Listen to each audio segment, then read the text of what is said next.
사람이 언젠가 돌아갈 수 있는 마음의 고향이 있다는 것은 굉장히 중요합니다. 우리나라 근대사에 가장 화려한 고향 방문이 있었습니다. 그것은 1998년도에 있었던 고 현대그룹 회장의 그 회장이신 정주영 회장님의 고향 방문입니다. 정주영 회장님은 북한의 강원도 통천이 고향이었습니다. 고향집은 참으로 가난했습니다. 그 가난을 벗기 위해서 집안의 전 재산이나 다름없던 소 판돈 70원을 훔쳐서 서울로 도망을 쳤습니다. 서울로 찾아온 아버지의 권유를 뿌리친 지 60년 만에 남한의 최고 기업의 오너가 되어서 고향 방문을 한 것입니다. 고향 방문의 퍼포먼스도 참으로 화려했습니다. 충남 서산 간척지에서 직접 키운 소 500마리를 50대의 트럭에 실어서 민간인 최초로 직접 분사 분계선을 넘어서 북으로 간 것입니다. 당시 전 세계의 매스컴이 이 사실에 주목을 했었습니다. 당시 소값은 약 9억 원, 또 트럭값은 13억 원 정도가 되었다고 하는데 북한의 입장에서는 이것을 공짜로 받는 것이니까 짭짤하고 괜찮았겠죠. 예수님께서도 어린 시절 뛰어다니던 마음의 고향이 있었습니다. 그곳은 부모님과 함께 나무를 자르며 목수일을 했던 장소고 또 사랑하는 동생들과 즐겁게 뛰어놀던 곳이었습니다. 오늘 본문 말씀 속에는 예수님께서 바쁜 공생의 일정 가운데서도 고향을 방문하는 모습을 우리는 보게 됩니다. 예수님께서 왜 고향을 방문했을까요?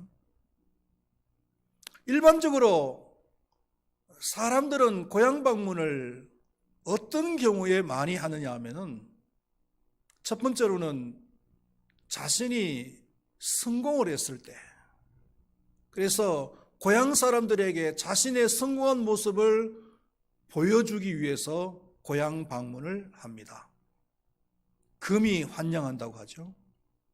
성경에 보면은 야곱이라고 하는 사람이 있습니다. 야곱이 고향을 떠날 때는 형의 눈이 무서워서 손에 기름 한 병 기껏 들고 고향을 떠났습니다마는 20년 만에 그 외삼촌의 집에서 열심히 일을 해가지고 거부가 되었잖아요. 그래서 자신의 그 거부된 모습을 고향 사람들에게 보여주고 싶은 그런 가득한 마음이 있어서 고향을 방문하는 이런 모습을 우리는 성경을 통해서 알 수가 있습니다. 또 실패를 했을 때도 고향이 생각이 나는가 봐요. 누가복음 15장에 보면은 탕자의 이유가 나옵니다.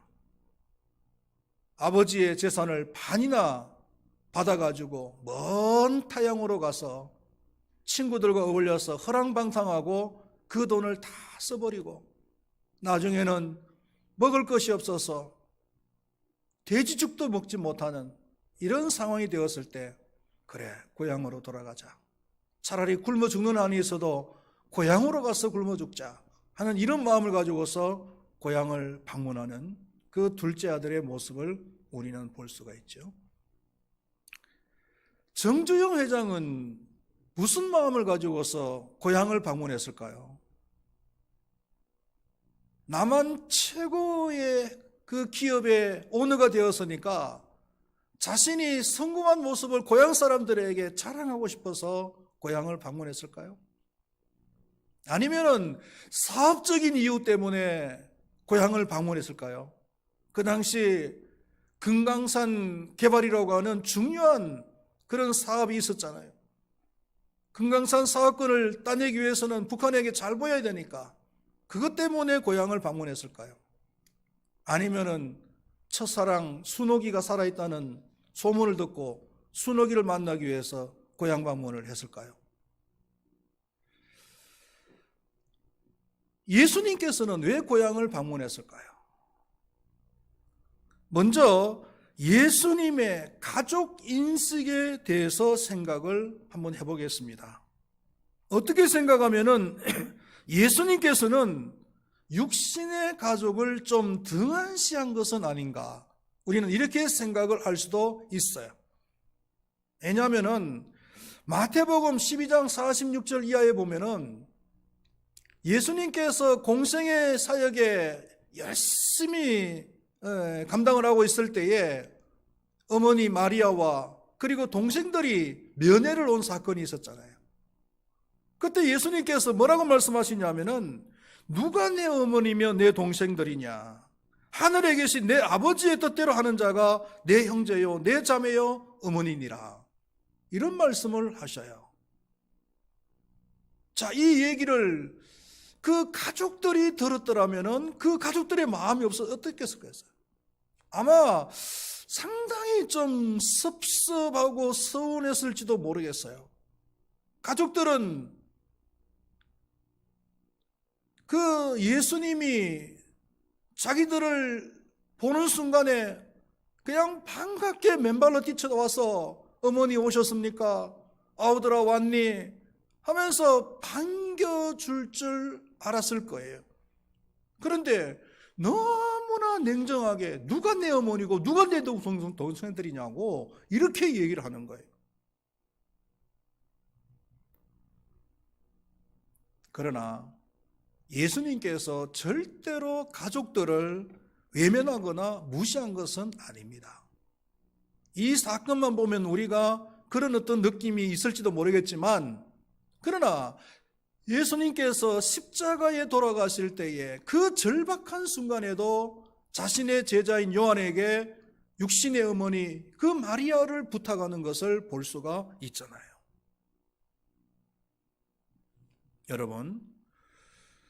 여러분들에게 가장 중요한 것이, 중요한 가치가 있다면 무엇입니까?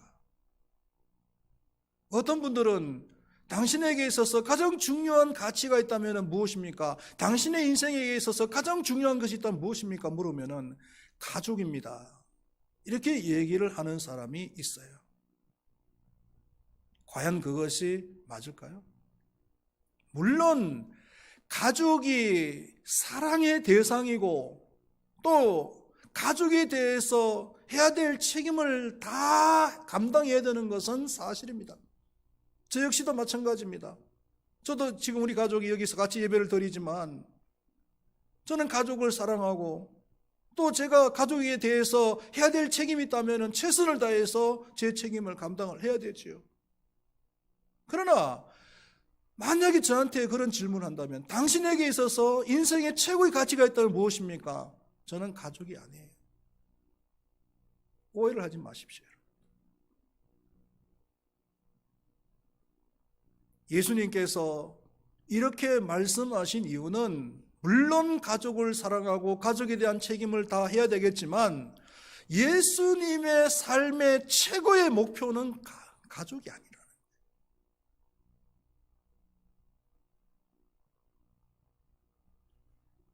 예수님에게 있어서 가장 중요하게 생각이 되어졌던 것은 하나님의 뜻을 이루는 거예요.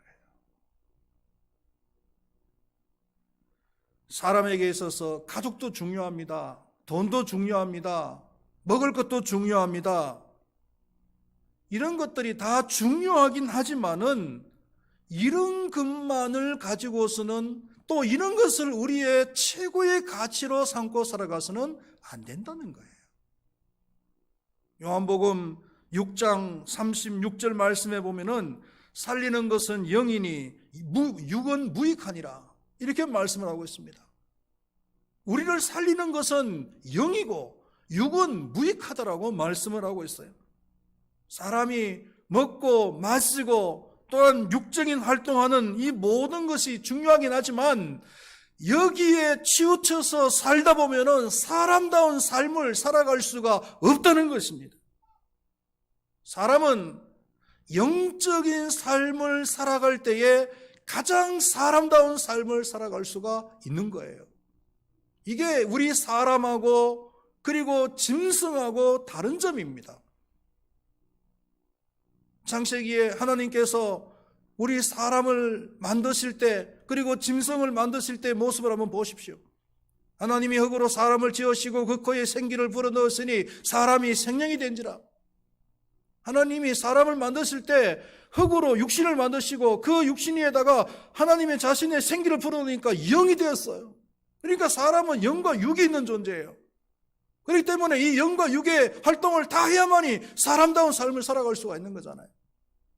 그런데 창세기 2장 19절 말씀에 보면은 짐승을 만드는 장면이 나옵니다. 여호와 하나님이 흙으로 각종 들 짐승을 만드시고 그걸 끝이에요. 그 코에 생기를 불어넣었다는 얘기가 없어요. 영혼을 만들었다는 얘기가 없어요. 짐승에게는 영혼이 없습니다. 그러므로 짐승들은 먹고 마시고 입는 육적인 활동밖에 할 수가 없는 거예요. 그런 활동을 하다가 죽으면 그걸로 끝이에요. 만약에 우리 인간들이 짐승들처럼 먹고 마시고 입는 그리고 새끼치고 하는 이런 육적인 활동만 한다면 짐승과 다를 바가 뭐가 있냐는 거예요. 사람다운 삶을 살아갈 수가 없는 거죠. 만물의 영장으로 만들어 놓으신 사람의 가치를 잃어버리는 거예요. 예수님께서 고향 방문을 하신 이유도 여기에 있습니다. 54절 말씀에 보면은 고향으로 돌아가사 그들의 회당에서 가르치시고 이렇게 말씀을 하고 있습니다. 예수님께서 고향을 방문하신 목적은 자신이 성공해서 자신의 성공한 모습을 고향 사람들에게 보여주고 싶어서도 아니고 아니면 어떤 사업적인 목적이 있어서 가신 것도 아니고 아니면 사랑하는 여인이 있어서 고향을 방문한 것도 아니었습니다. 오직 천국 복음을 하나님의 그 복음을 고향 사람들에게도 전하고 가르치시기 위해서 고향 방문을 하셨다는 거예요. 이것은 하나님의 뜻을 이루는 것이었습니다. 예수님께서는 늘 이것을 위해서 사셨고 고향 방문도 이것을 위해서 고향 방문을 하셨다는 사실을 우리는 알게 되는 것입니다. 두 번째로 생각할 것은 예수님께서 고향 방문을 하셨을 때 사람들은 그 예수님을 환영한 것이 아니고 배척을 했다라고 말씀하고 있습니다. 57절 말씀해 보니까 예수를 배척한지라 예수께서 그들에게 말씀하시되 선지자가 자기 고향과 자기 집 외에서는 존경을 받지 않음이 없느니라 이렇게 말씀을 하고 있습니다. 사람이 사람에게 배척을 당한다는 것은 참 괴로운 일입니다. 더더구나 가까운 사람, 친인戚들에게 배척을 당한다는 사실은 더 고통스러운 일이죠. 그렇다면 예수님께서 왜 이렇게 배척을 당하셨는가라는 것을 한번 생각을 해보겠습니다. 첫 번째로는 예수님의 지혜와 능력 때문이었어요. 54절 말씀해 보니까 고향으로 돌아가사 그들의 회당에서 가르치시니 그들이 놀라 이르되 이 사람의 이 지혜와 이런 능력이 어디서 나느냐. 사람들이 예수님의 그 지혜와 능력 앞에 깜짝 놀랐다는 거예요. 그 당시 율법 교사들이었던 서기관들이 가르치는 것하고 비교를 했을 때 비교가 안 될 정도로 놀라운 말씀이 선포되어지는 거예요. 예수님의 지혜는 이 세상의 지혜가 아닙니다. 이 세상에서 오는 지혜가 아니었어요. 하늘에서 오는 지혜였어요. 그 당시 서기관들에게서 듣지 못한 놀라운 하나님의 말씀이, 하나님의 지혜가 예수님을 통해서 선포되어진 거예요. 그리고 예수님의 그 말씀의 능력, 말씀이 말씀으로만 선포되어지는 것이 아니었습니다. 그 말씀과 함께 능력이 동반되어지는 그런 말씀이 선포되어졌단 말이에요. 예수님께서 말씀하시니까 안전뱅이가 일어나는 역사가 일어나고, 말씀이 선포되어지니까 소경이 눈을 뜨는 역사가 일어나고, 말씀이 선포되어지니까 죽은 자가 살아나는 역사가 일어나고, 말씀이 선포되어지니까 그 말씀을 듣는 자들의 심령이 그냥 변화되어져서 주님께로 돌아오는 이런 역사들이 많이 일어나는 거예요.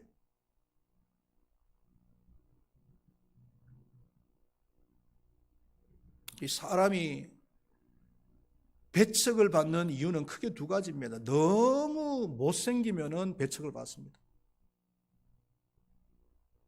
외모도 못생겼고 하는 행동도 너무 못생기면 사람들은 그 사람을 배척합니다. 요즘 말로 왕따시킵니다. 그런데 반면에 사람이 또 너무 잘나도 배척을 받아요. 그렇죠? 왜냐하면 사람들 마음속에는 못된 그 타고난 재성이 있어요. 남들이 잘 되면 배가 아파하는 그런 못된 재성이 있단 말이에요. 그래서 사촌이 논 사면 배 아파한다는 말이 있잖아요. 사촌이 잘 되고 사촌이 논을 사면 축하해주고 격려해줘야 되는데도 불구하고 아이고 배야, 아이고 배야, 왜 이렇게 아침 먹은 게 소화가 안 되냐, 배 아파하는 것이 이게 우리 사람이에요. 사람. 예수님의 그 능력과 예수님의 지혜가 너무 뛰어나니까 사람들이 그 예수님을 싫어하고 그 예수님을 배척했단 말이에요. 여러분들은요, 예수님을 잘 믿으시고 그리고 하나님의 축복을 많이 받아서 여러분들의 그 친인척들보다도 100배나 1000배나 10,000배나 잘 되시기를 바라겠습니다. 그래서 여러분들의 친인척들이 여러분들이 잘 되는 거 보면은 배가 아파가지고 아이고 배야, 아이고 배야, 배가 아플 정도로 여러분들을 정말 배척할 정도로 여러분들이 잘 되시기를 축원드리겠습니다. 두 번째로 배척된 이유가 뭐냐면은 그들의 잘못된 지식 때문이었어요. 55절과 56절 말씀에 보면은 이는 그 목수의 아들이 아니냐, 그 어머니는 마리아, 그 형제들은 야고보, 요셉, 시몬, 유다라 하지 않느냐, 그 누이들은 다 우리와 함께 있지 아니하냐, 이렇게 이야기를 하면서 예수님을 배척했다고 했습니다. 그러니까 이 예수님의 고향 사람들은 예수님에 대해서 알고 있는 것이 뭐냐면은 육적인 지식만 알고 있는 거예요. 그의 가족들은 마리아라고 하는 어머니, 그리고 그 형제들은 누구누구 등등 하면서 그 육적인 지식만 가지고 있었지, 예수님이 정말 하나님의 아들 메시아라고 하는 이 사실은 그들은 몰랐어요. 여러분들 정말 교회를 배척하는 사람들, 정말 심하게 교회를 배척하는 사람들이 어떤 사람들 아세요? 교회를 조금 다니다가 안 다니는 사람들 있잖아요. 조금 다니다가 중간에 교회를 신앙생활을 포기한 사람들, 이런 사람들이 교회를 전혀 모르는 것은 아니에요. 교회를 알아요. 설교도 좀 들어봤고 성경 공부도 좀 해봤고 했기 때문에 교회에 대해서 조금 더 알고 예수님에 대해 조금 더 알아요. 그러면서 자기네들이 다 아는 것처럼 그렇게 행동을 하면서 교회를 배척하고 그 다음에 예수님을 배척하는 거죠. 그래서 저는 그 목사 생활을 하면서 전도를 하다가 교회를 과거에 좀 다닌 사람들 중에 제가 예수님에 대해서 다 압니다, 성경에 대해서 다 압니다 라는 말을 여러 번 들어봤어요. 목사님, 제가 성경에 대해서 다 압니다, 이런 얘기를 저한테 하더라고요. 여러분, 만약에 여러분들이 신학 공부를 하고 30년 넘게 목회를 한 저에게 목사님은 성경은 어느 만큼 많이 아십니까? 이렇게 물어보신다면은 저는요, 감히 성경에 대해서 안다라고 말을 못해요. 굳이 제가 이야기한다면은 저는 성경을 요만큼, 손톱만큼 더 모릅니다. 이렇게 대답을 하지 제가 성경에 대해서 다 압니다. 제가 여러분들에게 말씀을 전하고 여러분들에게 성경 말씀을 가르치는 것은 요 손톱만큼 많은 지식 가지고서 여러분들에게 가르치는 거예요, 사실은.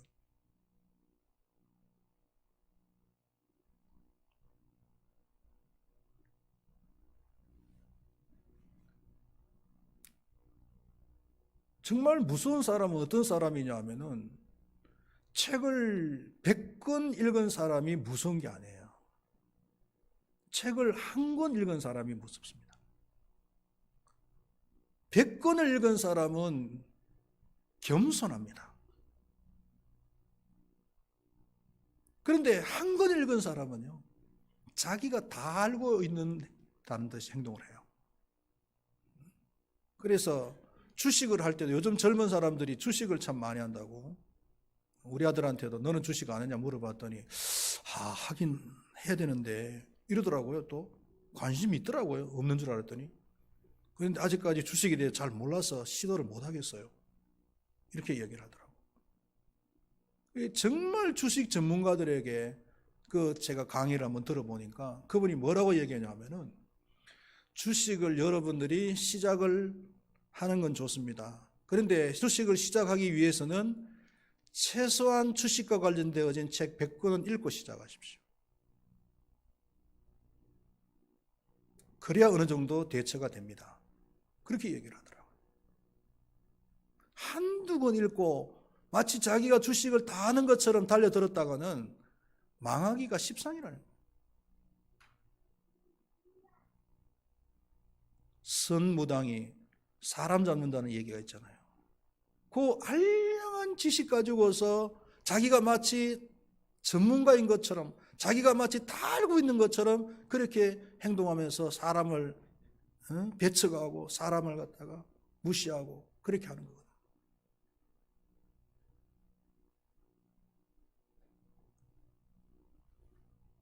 성경에서는 뭐라고 얘기하고 있습니까? 성경에서는 배우고 확신한 일에 거하라 이렇게 말씀을 하고 있잖아요. 여러분, 신앙생활을 비슷하게 해서는 안 됩니다. 비슷하게 신앙생활 하는 것으로 만족을 하면 안 돼요. 확실하게 해야 됩니다. 나도 이 정도면 예수 믿는 사람 걷지? 그걸로 만족해서는 안 된다는 거예요.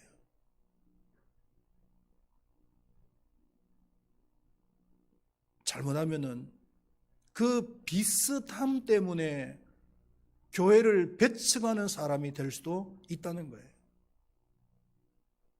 여러분, 지금 중국 폐렴 때문에 사회적 거리두기를 정부에서 계속 이제 시도 때도 없이 발표를 하고 교회에서 예배 드리는 것에 대해서 못 드리도록 비대면 예배를 중심으로 예배 드리라 지금 계속 이렇게 강조를 하고 있잖아요.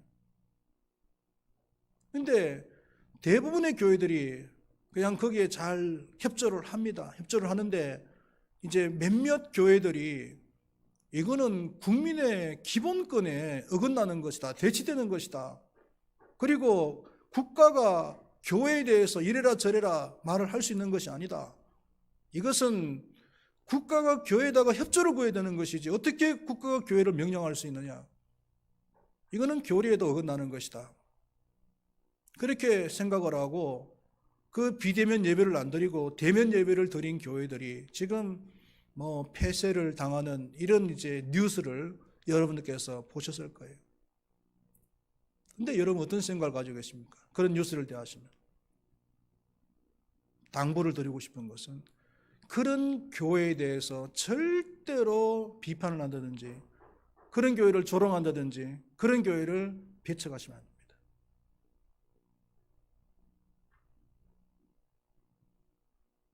이런 배척당할 것을 그분들은 몰랐겠어요?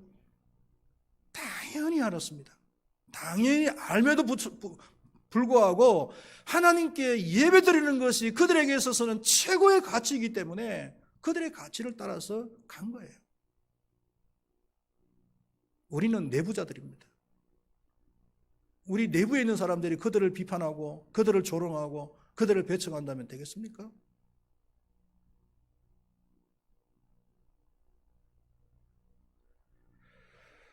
그 상주에 있는 그 인트콥이라고 하는, 영어로 뭐라 그러죠? 이니셜로? 뭐 BJ 뭐를 하는 거긴 한데 쉽게 이야기하면 인트콥입니다. 인트콥. 그 인트콥은요, 교리적으로는 크게 우리하고 다른 건 없어요. 다른 건 없는데, 그런데 그분들은 이 선교를 하는 방식이 너무 과격해요. 막 중동 지역에, 그리고 전쟁 지역, 심지어는 그 아프가니스탄 전쟁이 한참일 때에 거기에 막 사람들을 보내가지고 전도한다고 막 선교한다고 그랬다가 그때 한번 샘물교회 교인들이 한 30명 아프가니스탄 들어갔다가 납치돼가지고 그 부목사 한 사람이 죽고 또 교인 한 사람 죽었던 사건, 온 나라를 떠들썩하게 했던 사건 아시죠? 그게 인트콥이 중심이 됐던 그 사건이거든요. 그분들은 우리 교단에서 이단성이 있느냐 없느냐를 연구를 해봤습니다. 해봤는데 교리적으로는 크게 이단성은 있는 것 같지가 않아요. 그런데 너무 선교 방식이 과격하니까, 사회적인 무리를 많이 일으키니까 좀 그 부분에 대해서 시정을 하라라고 그 인터콥의 대표인 그 최바울 목사에게 얘기를 했음에도 불구하고 전혀 고칠 마음이 없는 거예요, 이분이. 그러니까 우리 교단에서는 그렇다면은 우리 교단하고는 좀 거리를 두겠다. 그래서 우리하고는, 당신네들하고는 더 이상 교제하지 않는다. 당신은 당신 방법대로 나가라. 해서 우리하고는 거리가 있는 그런 선교단체예요. 그러니까 그분들에 대해서는 이러쿵저러쿵 저는 말씀하고 싶지가 않아요. 그분들이 하는 태도에 대해서는. 그러나 이런 부산 은혜로 교회라든지 또 아니면은 서울에 있는 은평 제일교회라든지 이런 교회들은요, 건전한 교단인데 그들의 그 신앙 양심에 따라서 예배를 지키는 거예요. 배척받을 것을 뻔히 알면서도 그럼에도 불구하고 그들의 최고의 가치인 예배를 갖다가 지켜나간 거예요. 우리가 그런 종합적인 포괄적인 사실을 생각하지 않고 한 부분만 바라보면서 교회를 욕먹인다 그러면서 그 사람들을 비판하고 그 사람들을 조롱하고 그 사람들을 배척하는 이런 행동은 하지 말아야 되겠다. 잘못하면은 잘못된 지식 가지고서 교회를 배척할 수 있다는 사실을 우리는 알아야 되는 것입니다. 그리고 마지막으로 예수님께서 배척을 당하신 이유가 뭐냐면은 불신앙 때문이었습니다. 58절 말씀해 보니까 그들이 믿지 않음으로 말미암아 거기서 많은 능력을 행하지 아니하시니라, 이렇게 말씀을 하고 있습니다. 예수님의 고향 사람들은 예수님을 그저 과거의 고향 친구 정도로만 생각을 했고 동창생 정도로만 생각했고 가까운 친척으로만 생각했지 그 예수님을 하나님의 아들로 메시아로 믿으려고 생각하지는 않았다는 것입니다. 또 이 고향 사람들은 예수님의 그 놀라운 지혜와 능력을 눈으로 보고 목격을 했으면서도 불구하고 예수님을 메시아로 믿으려고 하지 않았다는 것입니다. 우리가 알아야 될 것은 뭐냐면은 교회를 다니면서도 만약에 예수님에 대한 분명한 믿음을 가지고 있지 않다면은 그 알량한 지식 때문에 예수님을 배척할 수도 있다. 교회를 배척할 수도 있다. 내가 알지 못하는 사이에 교회를 배척할 수 있다는 사실을 우리는 알아야 됩니다. 결론적으로 말씀을 드리겠습니다. 알량한 지식이나 또 자존심 이런 것 때문에 예수님을 배척하는 삶을 살아서는 안 될 것입니다. 뿐만 아니라 예수님처럼 육적인 삶이 내 삶의 전부가 아닌 영적인, 즉 하나님의 뜻을 이루는 그 삶이 내 삶의 전부인 그런 삶을 살아가시는 우리 모두가 될 수 있기를 바라겠습니다. 그런 삶을 살기 위해서는 때로는 배척을 당하고 시기를 당하고 조롱을 당하는 일이 있을 수도 있습니다만은, 시기당하고 조롱당하는 것과 내 삶의 전부인 하나님의 뜻을 이루는 그 가치와 비교했을 때 우리는 어느 쪽을 선택해야 되겠습니까? 하나님의 뜻을 이루는 쪽으로 우리는 선택을 해야 될 줄로 믿습니다. 아마 여러분들께서 오늘 교회에 오실 때에 주변 사람들이 지금 이 중국 폐렴 난국에 교회를 가서 예배를 드린다고 라고 하면서 여러분들에게 조롱을 하고 여러분들을 시기하고 여러분들을 배척했을지도 모르겠어요. 그러나 그런 배척보다 더 중요한 것은 우리가 하나님께 예배 드리는 것이다 라는 것을 여러분들이 분명히 하시고 그 가치를 지켜나가시는, 승리하시는 우리 모두가 될 수 있기를 바라겠습니다. 기도하시겠습니다. 하나님 아버지, 예수님의 삶의 최고의 가치는 하나님의 뜻을 이루는 것이었습니다. 그래서 하나님의 뜻을 이루시기 위해서 고향을 방문하셨고 그 고향 사람들에게 하나님의 말씀을 가르치고 전파하셨습니다. 그러나 고향 사람들은 예수님을 배척했습니다. 예수님께서 고향 사람들이 배척하실 것이라는 것을 왜 몰랐겠습니까? 그럼에도 불구하고 하나님의 뜻을 이루는 것이 최고의 삶의 목표이기 때문에 그 일을 이루시기 위해서 예수님께서는 고향 방문을 하셨던 것입니다.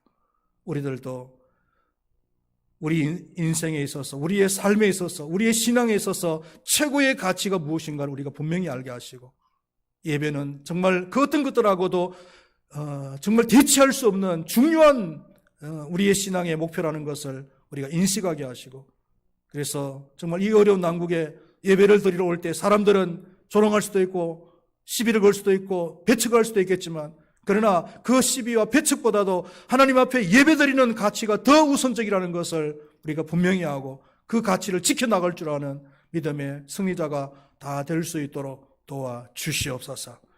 예수님의 이름으로 기도드리옵나이다. 아멘.